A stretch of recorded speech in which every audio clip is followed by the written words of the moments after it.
Hi there, I'm going to show you how to change the battery on this key fob.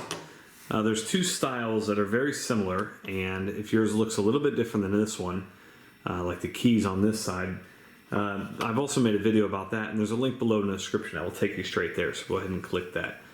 And if yours does look like this, here's the tools you need. You need a small screwdriver like this, and then you also need a 2032 battery. And you can get these on Amazon, they're very inexpensive. And there's a link below in the description that will take you straight there.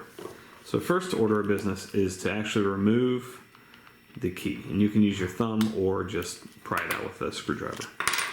Now, this side, there's two little clips, and you can see these two parts here are kind of keeping the sides in. So these are gonna fan out like that. And what you can do is put your screwdriver in that slot and just gently pry up like that.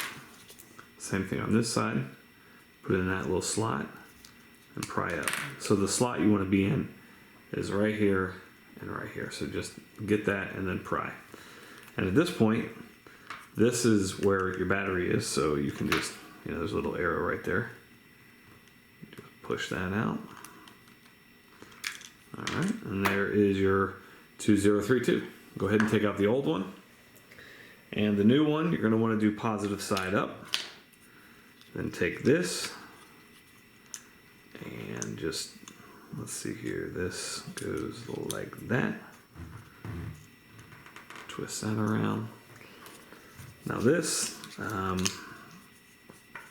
basically just start in the back, snap it in, start in the back, snap it in, then put in your replacement key and you're all set. Thanks so much for watching. Oh, one other thing. This is how you test, make sure your battery's working. You can see that little emblem light up. Thanks so much for watching. Make sure you hit that thumbs up button.